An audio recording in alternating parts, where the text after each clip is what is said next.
Hallelujah. Hallelujah. കർത്താവിന്റെ അതിപരിശുദ്ധമായ നാമം ഈ വിശുദ്ധ പകലിൽ വാഴ്ത്തപ്പെടുമാറാകട്ടെ. परमेश्वर की अति पवित्र नाम की महिमा आज दिन के समय में हो. ഈ ദിവസങ്ങളിൽ കർത്തൃസന്നിധിയിൽ സമയം വേർതിരിച്ചിരിക്കുവാൻ ദൈവം നമുക്ക് കൃപ നൽകുന്നതിനായി ദൈവത്തെ സ്തുതിക്കുന്നു. इन दिनों में परमेश्वर की उपस्थिति में समय अलग कर परमेश्वर की उपस्थिति बैठने के लिए परमेश्वर मदद कर रहा है, इसलिए परमेश्वर को धन्यवाद देता हूँ. ഈ പ്രഭാതത്തിൽ ദൈവത്തിന്റെ വചന പഠനവുമായിട്ടാണ് നമ്മൾ ദൈവസന്നിധിയിലായിരിക്കുന്നത്. आज सुबह के समय हम वचन अध्ययन के लिए यहाँ बैठे हैं. കർത്തൃസന്നിധിയിലായിരിക്കുന്ന എല്ലാ ദൈവമക്കൾ, കർത്താവിന്റെ ശ്രേഷ്ഠദാസന്മാർ ഏവർക്കും വേഗം വരുന്ന സ്വയനായ യേശുക്രിസ്തുവിൻ നാമത്തിലുള്ള സ്നേഹവന്ദനം. उपस्थित सभी भक्तगणों को और साथ ही साथ परमेश्वर के अभिषिक्त दासों को शीघ्र आने वाले मसीह यीशु के नाम से मैं अपना अभिवादन देता हूँ. കഴിഞ്ഞ രാത്രികാലം ദൈവത്തിന്റെ വചനം ഐശ്വര്യമായി നമ്മുടെ മുമ്പിൽ ദൈവത്തിന്റെ പരിശുദ്ധാത്മാവ് നമുക്ക് വെളിപ്പെടുത്തി നൽകി. परमेश्वर की आत्मा ने बीती रात को परमेश्वर के वचन से हमें तृप्त किया. അത് നമ്മുടെ ഏവരുടെയും ജീവിതത്തിന് അനുഗ്രഹമായിരുന്നു എന്ന് ഞാൻ പൂർണ്ണമായിട്ട് വിശ്വസിക്കുന്നു. वो हमारे हरेक के जीवन में एक आशीष का कारण हुआ करके मैं समझता हूँ. ഈ പ്രഭാതത്തിലും ദൈവത്തിന്റെ വചന പഠനവുമായി നമ്മളായിരിക്കുമ്പോൾ आज सुबह के सत्र में जब हम वचन के अध्ययन में पाए जाते हैं ഞാൻ പൂർണ്ണമായിട്ട് വിശ്വസിക്കുന്നു തിരുവചന പഠനം നമ്മുടെ ജീവിതത്തിന് ചൈതന്യം നൽകുമാറാകട്ടെ. ये परमेश्वर के वचन का अध्ययन हमारे जीवन में एक नयापन लेके आने पाए. തിരുവചനം നമ്മുടെ ശൂന്യതകളെ മാറ്റുന്ന പ്രഭാതമായി മാറട്ടെ. ये परमेश्वर का वचन हमारी शून्यताओं को दूर करने वाला हो जाए. ശൂന്യതയിൽ നിന്ന് സകലതും വിളിച്ചു വരുത്തിയ ദൈവത്തിന് മാറ്റമില്ലാത്ത സാന്നിധ്യം നമ്മുടെ മധ്യത്തിലുണ്ട്. परमेश्वर की वह उपस्थिति हमारे साथ में है जो शून्य अवस्था से सब बुलाकर इकट्ठा करते खड़ा करता ആ है. യഹോവയുടെ വചനം ഇന്ന് ഈ പ്രഭാതത്തിൽ നമ്മുടെ മധ്യത്തിൽ മുഴങ്ങുമ്പോൾ जब परमेश्वर का वचन आज दिन के समय हमारे सामने घोषित होगा तो നമ്മുടെ ജീവിതത്തിലെ ശൂന്യതകൾ മാറപ്പെടുന്ന പ്രഭാതമായി മാറട്ടെ. हमारे जीवन की सारी शून्य अवस्थाएं दूर होने पाए. വചന പഠനം നമ്മുടെ ജീവിതത്തിൽ അനുഗ്രഹത്തിന് കാരണമായി തീരട്ടെ. वचन का अध्ययन हमारे जीवन में बहुत बड़ा एक बदलाव लेके आने पाए. ദൈവവചന പഠനം അതിന്റെ അത്യാവശ്യമല്ല, അതിന്റെ ആധികാരികത, ഈ വിഷയങ്ങളെല്ലാം ഇന്ന് പകൽക്കാലം നമ്മുടെ ജീവിതത്തിൽ നമ്മൾ വചനത്തിലൂടെ ചില നിമിഷങ്ങൾ ചിന്തിക്കുവാൻ കടന്നു പോകുകയാണ്. परमेश्वर का वचन और उसका अध्ययन की आवश्यकता और उसकी गंभीरता क्या है उसके संबंध में आज दिन के समय हम अध्ययन करेंगे. അതിനായി കൊലോസ്യ ലേഖനം 3-ാം അധ്യായം അതിന്റെ 16-ാം വാക്യത്തിലേക്ക് കടന്നു വരുവാൻ ആഗ്രഹിക്കുകയാണ്. इसलिए मैं एक अनुच्छेद पढ़ना चाहेंगे वचन के मन के लिए. कुलुस्सी की पत्री 3रा अध्याय उसका 16वां आयत. അവിടെ ഇങ്ങനെയാണ് കൊടുത്തിരിക്കുന്നത്: സങ്കീർത്തനങ്ങളാലും സ്തുതികളാലും ആത്മീക ഗീതങ്ങളാലും തമ്മിൽ പഠിപ്പിച്ചും ബുദ്ധി ഉപദേശിച്ചും നന്ദിയോടെ നിങ്ങളുടെ ഹൃദയത്തിന് ദൈവത്തിന് പാടിയും ഇങ്ങനെ ക്രിസ്തുവിന്റെ വചനം ഐശ്വര്യമായി സകല ജ്ഞാനത്തോടും കൂടെ നിങ്ങളിൽ വസിക്കട്ടെ.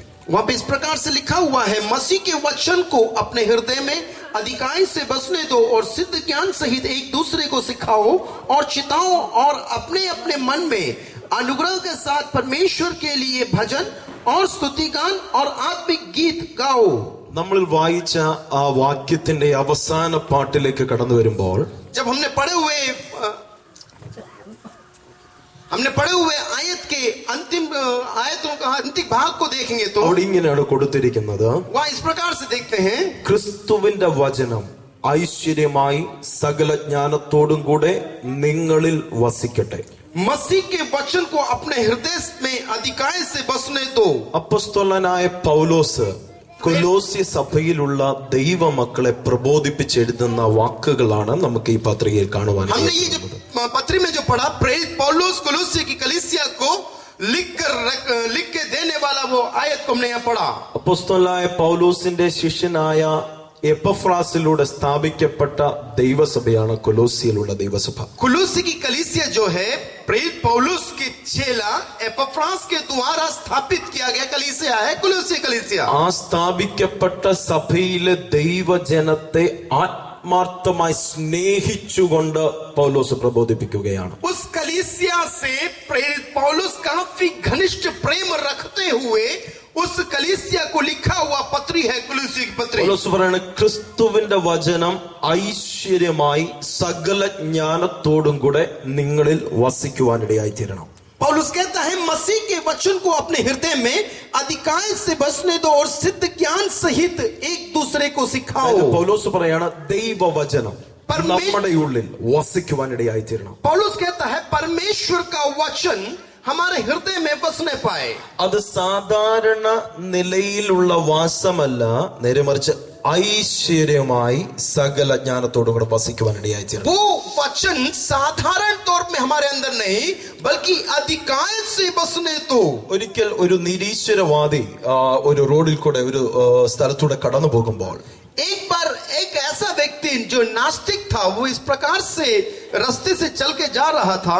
വഴിയരികിൽ ആപ്പിൾ വിറ്റുകൊണ്ടിരിക്കുന്ന ഒരു കൊച്ചു പെൺകുട്ടിയെ കാണുവാനിടയായി തീർന്നു. वो सड़क के किनारे सेब बेचने वाली एक बच्ची को उसने देखा. ഒരു കൊച്ചു കുഞ്ഞ് അവിടെ ഇരുന്ന് ആ ആപ്പിൾ വിൽക്കുന്നത് കണ്ടപ്പോൾ एक बच्ची बैठकर सेब फल को बेचते हुए देखा तो എന്താണ് അവിടെ അവസ്ഥ എന്നറിയുവാൻ വേണ്ടി ഈ നിരീശ്വരവാദിയായ വ്യക്തി അവളുടെ അടുക്കിലേക്ക് കടന്നു. उसकी उस बेटी की अवस्था को जानने के लिए ये नास्तिक व्यक्ति उसके पास पहुंच गया. കടന്നു എന്ന് അവളെ ശ്രദ്ധിച്ചു കഴിഞ്ഞപ്പോ करीब जाकर जब उसको ध्यान दिया उसने तो ആ പൈതലിന്റെ കയ്യിൽ ഒരു പുസ്തകം ഇരിക്കുന്ന അവൾ കാണുവാൻ ഇടയായി തീർന്നു. उस बेटी के हाथ में एक पुस्तक उसने देखा. വളരെ സൂക്ഷ്മമായിട്ട് അവൻ നോക്കിക്കഴിഞ്ഞപ്പോൾ അവന് മനസ്സിലായി ഇത് സാധാരണ പുസ്തകമല്ല, ഇത് ബൈബിൾ ആണെന്ന് മനസ്സിലായി. जब उसने काफी गाढ़े रूप से काफी ध्यान पूर्वक उसने देखा तब उसको समझ में आया ये साधारण पुस्तक नहीं है, ये तो बाइबल है. ഒരു പെൺകുട്ടി, അതുമല്ല ഒരു ചെറിയ പെൺകുട്ടി ബൈബിളിൽ ഇരുന്ന് വായിക്കുന്നു കണ്ടപ്പോൾ അവന്റെ മനസ്സിൽ വല്ലാത്ത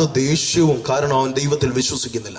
एक छोटी बेटी बैठकर जब बाइबल पढ़ रही थी तो इसको देखकर इसके मन में काफी क्रोध झलका क्योंकि वो नास्तिक था. ഇവന്റെ ഉള്ളിൽ വളരെ കോപം ജ്വലിച്ചിട്ട് അവൻ ആ പെൺകുട്ടിയുടെ അടുക്കൽ കടന്നു എന്ന ചില ചോദ്യങ്ങൾ ചോദിക്കുവാനിടയായി. काफी क्रोधित होकर उस बेटी के पास जाकर उससे कुछ सवाल जवाब करने लगा. ആ കുഞ്ഞിനോട് ഇങ്ങനെ പറഞ്ഞു, ബൈബിള് വിശ്വസിക്കേണ്ട കാര്യമില്ല, ബൈബിളിൽ നിന്ന് ഒന്നും ലഭിക്കത്തില്ല എന്ന് പറഞ്ഞുകൊണ്ട് അവളെ നിരുത്സാഹപ്പെടുത്തുവാൻ ശ്രമിച്ചു. उसको निरुत्साहित करते हुए उस बेटी से कहा बाइबल को मत पढ़ा करो, इसमें कोई फायदे वाली बात नहीं है, सब बकवास है. എന്നിട്ട് അവൻ ഇങ്ങനെ പറഞ്ഞു, ദൈവം എന്ന് പറയുന്ന ആ ആളത്വം, അങ്ങനെയൊന്നും വ്യക്തിത്വം ഇല്ല എന്ന് ശക്തിയില്ല എന്ന് പറയുവാനിടയായി. उसने इस प्रकार से कहा परमेश्वर नाम का कोई व्यक्ति ही नहीं है, इसलिए उस पर विश्वास मत करो.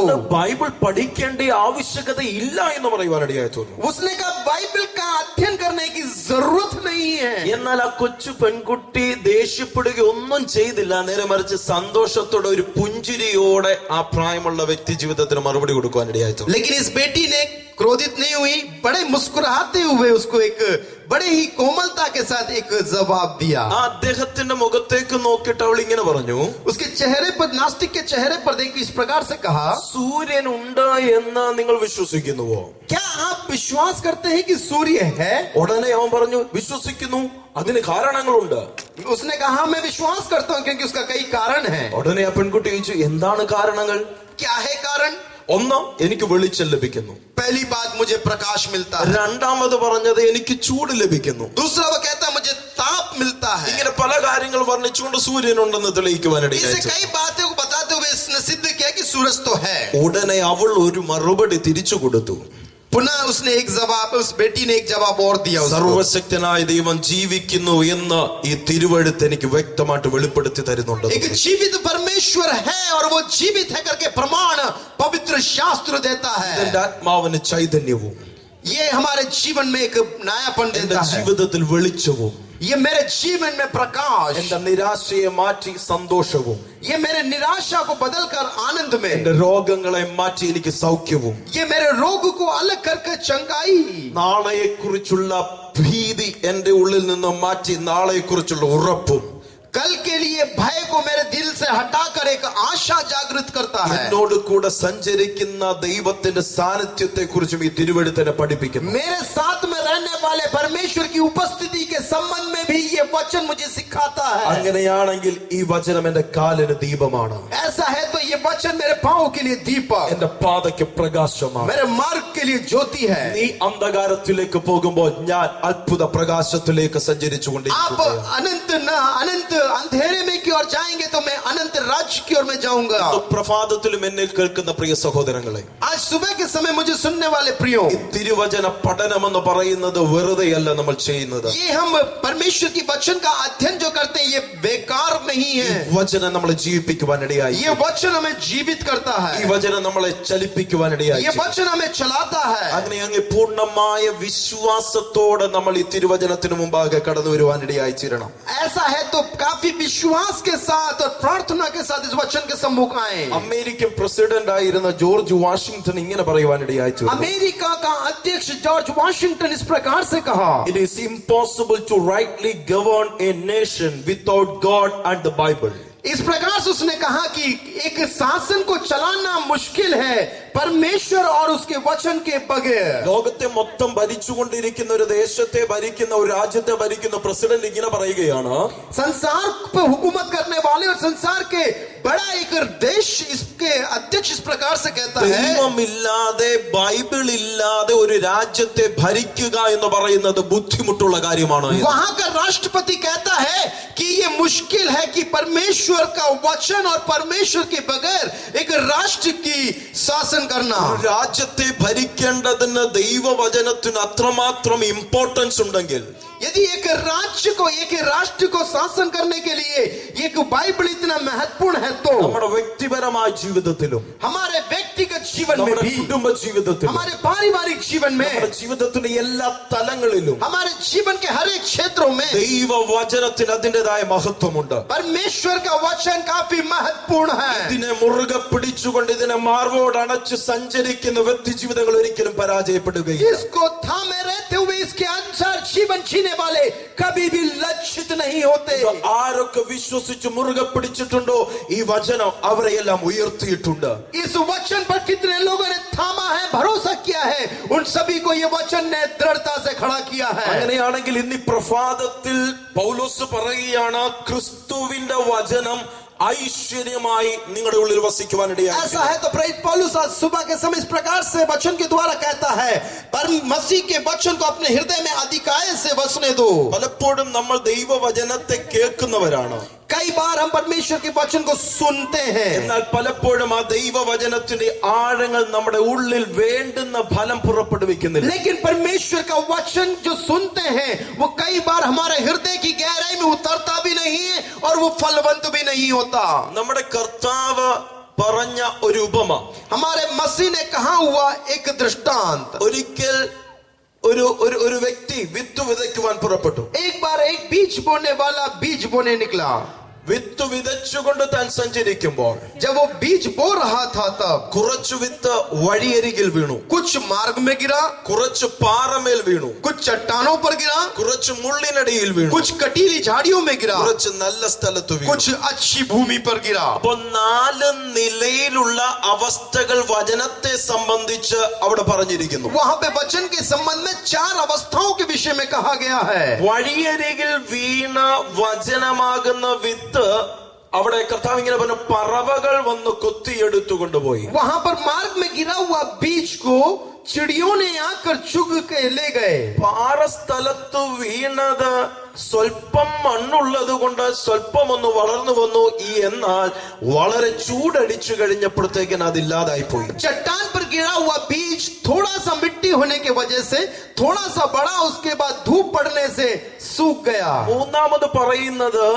മുള്ളിനിടയിൽ വീണ അനുഭവം. तीसरा जो बीज गिरा है वो कटीली झाड़ी पर गिरा है. ലോകത്തിന്റെ പല ചിന്തകളും പല വിഷയങ്ങളുടെയും നടുവിൽ ഈ വചനം ഞെരുങ്ങി वो പോകുവാനിടയായി. संसार की कई बातों में ये वचन ग्रसित हो गया, ये जकड़ा गया. എന്നാൽ നാലാമത്തെ ഒരു അനുഭവം പിന്നീട് കർത്താവ് പറയുന്നുണ്ട്. लेकिन चौथा एक अनुभव मसीह कहता है, നല്ല നിലത്തു വീണ ദൈവവചനത്തിന്റെ അനുഭവം. वो अच्छी भूमि पर गिरा हुआ परमेश्वर का वचन. നല്ല നിലത്തു വീണ വചനമാകുന്ന വിത്ത് अच्छी भूमि पर गिरा हुआ परमेश्वर का वचन रूपी അത് बीज വളർന്നു വരുവാനിടയായി. वो बढ़ने पाता है. നമ്മൾ കണ്ണുയർത്തി നമ്മുടെ ചുറ്റുപാടുകളിലേക്ക് നോക്കി കഴിയുമ്പോൾ हम हमारे हाथों को उठाकर चारों तरफ ഈ दृष्टि പാടത്തെ करें, നമുക്ക് കാണുവാൻ സാധിക്കും. यहाँ पर खेत दिखते हैं.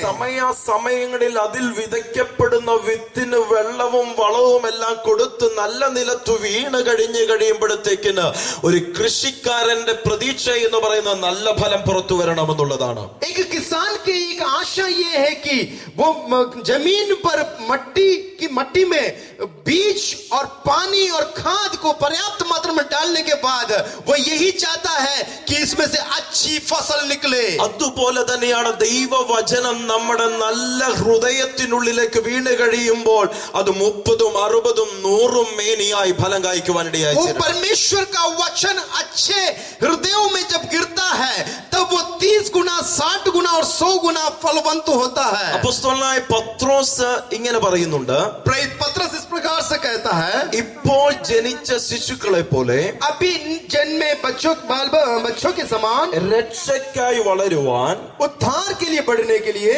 വചനമെന്ന മായമില്ലാത്ത പാൽ കുടിക്കുവാൻ നമ്മൾ വാഞ്ചിക്കുവാനിടയായി തീരണം. बिना मिलावट रहित परमेश्वर के वचन रूपी दूध पीने की लालसा करो। നമ്മുടെ അനുദിന ജീവിതത്തിൽ നമുക്ക് വളർച്ചയ്ക്ക് മാനുഷികമായ നിലയെ ഭക്ഷണം ആവശ്യമാണ്.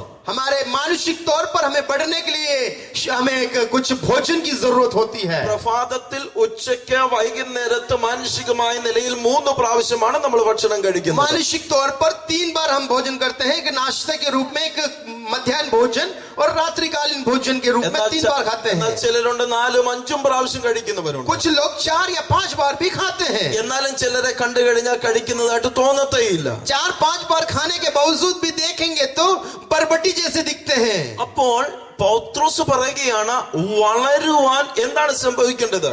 तो पत्रस कहता बढ़ने के लिए क्या चाहिए? വചനം എന്ന മായമില്ലാത്ത പാൽ നമ്മൾ കുടിക്കുവാനിടയായി തീരണം. वचन जिसमें मिलावट रहित है, ये मिलावट रहित वचन, दूध रूपी वचन को हमें पीना है। ദൈവത്തിന്റെ വചനത്തിനകത്ത് ഒരു മായവുമില്ല. परमेश्वर के वचन में कोई मिलावट नहीं। എന്നാൽ പലരും മായം ചേർക്കാറുണ്ട്. लेकिन कई बार कई लोग मिलावट करते हैं। എന്നാൽ നമ്മൾ കുടിക്കേണ്ടത് മായമില്ലാത്ത വചനം അനുദിനം കുടിക്കുവാനിടയായി. लेकिन हमें जो पीना है वो मिलावट रहित दूध पीना है। എങ്കിൽ മാത്രമേ നമുക്ക് വളരുവാൻ കഴിയുകയുള്ളൂ. ऐसा पिएंगे तभी हम बढ़ पाएंगे। രക്ഷിക്കപ്പെട്ടു എന്ന് പറഞ്ഞതിന് ശേഷം നമ്മുടെ ജീവിതയാത്ര തീരുന്നില്ല. हम उद्धार पाया करके कहने से हम आगे नहीं बढ़ेंगे। രക്ഷിക്കപ്പെട്ടതിന് ശേഷം ക്രിസ്തുവിനോട് ചേർന്ന് നമ്മൾ നടക്കുവാനിടയായി. उद्धार पाने के बाद में मसीह से मिलकर चलना है। അനുദിന ജീവിതയാത്രയിൽ കർത്താവ് നമ്മളോട് കൂടെയുണ്ട് എന്നുള്ള ഉറപ്പ് നമ്മൾ പ്രാപിക്കുവാനിടയായി. हमारे हृदय में एक दृढ़ता होना चाहिए कि मसीह मेरे साथ में है। ബൈബിളിൽ ഒരു വ്യക്തിയെ കുറിച്ച് ഇങ്ങനെ പറയുന്നുണ്ട്. बाइबल में एक व्यक्ति के संबंध में इस प्रकार से कहता है, ഹാനോക്ക് ദൈവത്തോട് കൂടെ നടന്നു എന്ന്. हानूक परमेश्वर के साथ साथ चला। അപ്പോൾ ദൈവം നമ്മളെ കുറിച്ച് ആഗ്രഹിക്കുന്നതും ഇതാണ്, നമ്മൾ ദൈവത്തോട് കൂടെ നടക്കുവാനിടയായി. परमेश्वर हमारे प्रति यही चाहता है कि हम भी परमेश्वर के साथ साथ चले। ഇന്നലെ രാത്രി നമ്മൾ കേട്ടു, നമ്മളെ നമ്മുടെ ദൈവം ആത്മാർത്ഥമായി സ്നേഹിക്കുന്നു എന്ന്. बीती रात को हमने सुना हमारा परमेश्वर हमसे काफी घनिष्ठ प्रेम करता है। നമ്മളെ നമ്മുടെ ദൈവം സ്നേഹിക്കുന്നതോടൊപ്പം തന്നെ നമ്മുടെ ദൈവം നമ്മളെ കുറിച്ച് ആഗ്രഹിക്കുകയാണ്, നമ്മൾ അവനോടുകൂടെ നടക്കണമെന്നുള്ളത്. हमारा परमेश्वर हमसे प्रेम करता है, साथ ही साथ ये भी चाहता है कि हम उसके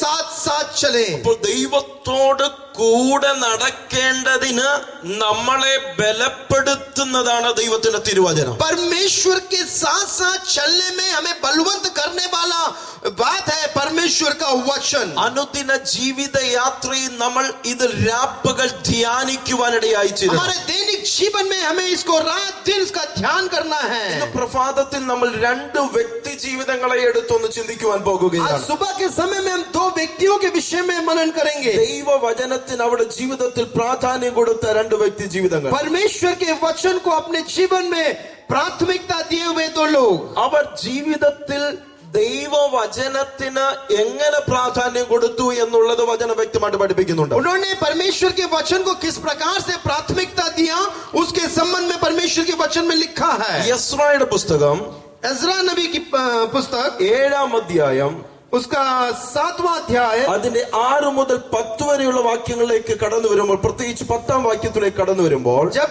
उसके 10वें आयत में आते हैं तो അവിടെ ഇങ്ങനെയാണ് കൊടുത്തിരിക്കുന്നത്, वहाँ इस प्रकार से लिखा है, യഹോവയുടെ ന്യായപ്രമാണം പരിശോധിപ്പാനും यहोवा परमेश्वर की न्याय को जांचने के लिए, അതനുസരിച്ച് നടപ്പാനും, वो उसके अनुसार चलने के लिए, ഇസ്രായേലിൽ അതിന്റെ ചട്ടങ്ങളും വിധികളും ഉപദേശിപ്പാനും മനസ്സ് വച്ചിരുന്നു.